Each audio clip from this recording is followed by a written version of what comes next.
Армысыздар, құрметті достар.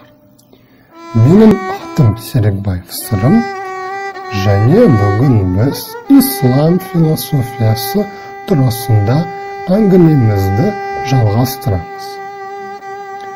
Ислам философиясының даму ерекшеліктері. Ислам философиясы ислам өркениетіне тән рухани және тәжірибелік дүниетаным жүйесі. Ислам өркениеті мен оның философиясы дәстүрлерінің қалыптасып дамуындағы арабтармен қатар өзге де түрлі халықтар мәдениетінің елеулі үлесі мен атқарған рөліне байланысты.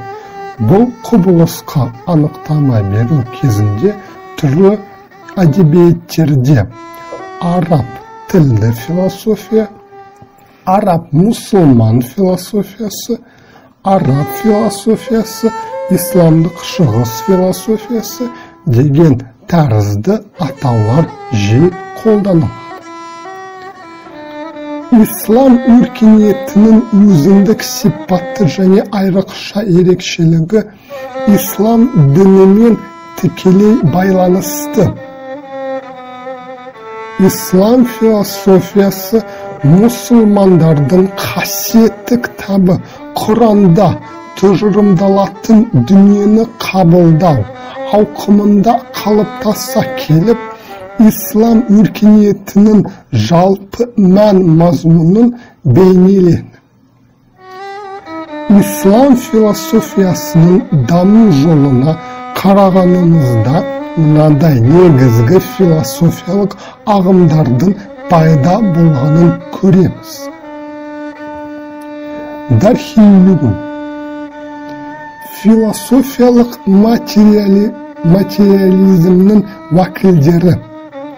Бұл философиялық ағым мұсылманшылықтан емес, мұсылмандар жаулап алған орта шығыс елдеріндегі яхуди, христиан яки басқа діндердегі философтардың әсерінен пайда болған.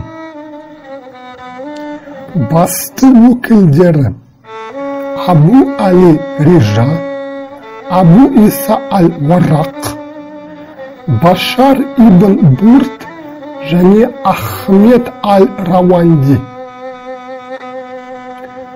Табиғиюн натуралистік философиясының өкілдері.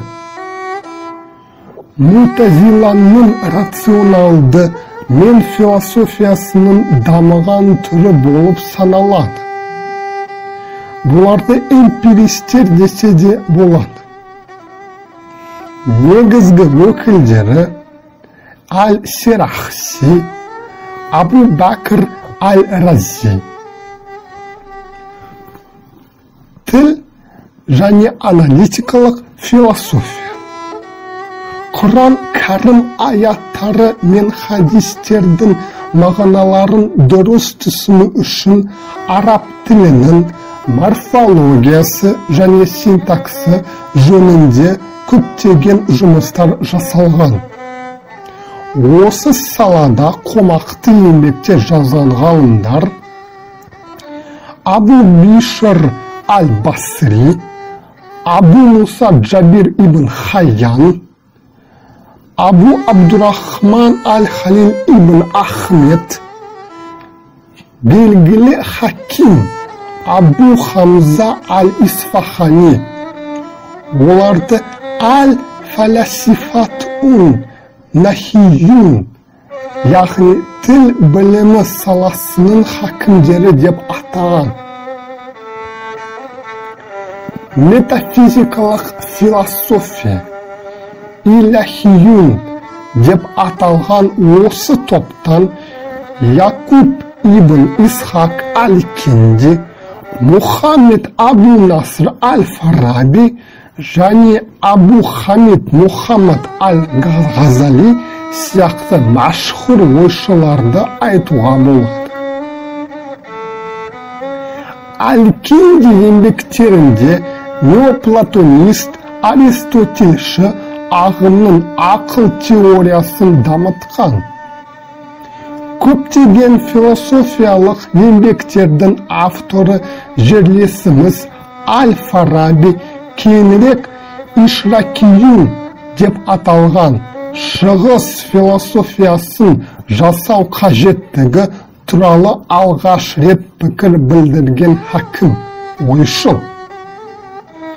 Басра шаһарында аты жөндері белгісіз философтар тарапынан құрылған Ихуан өз Сафа философтар қоғамы Бағдад және Мысыр шаһарларында бөлімшелер ашып, неоплатонист және неопифагорист бағыттарды қамтитын 51 рисаладан құралған ғылымдар энциклопедиясын шығарған.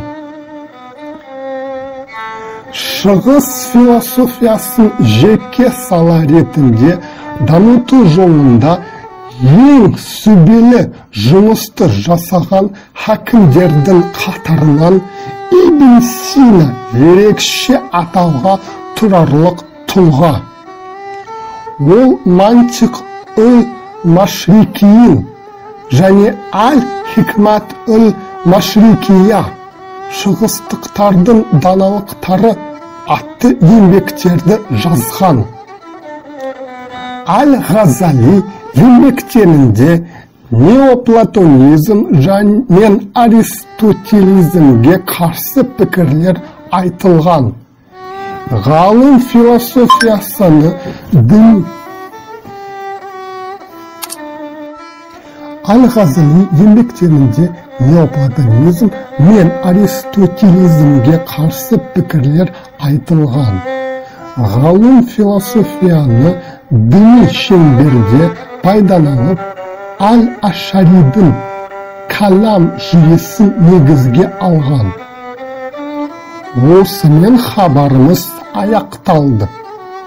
Келесі кездескенше сау саламат болыңыздар.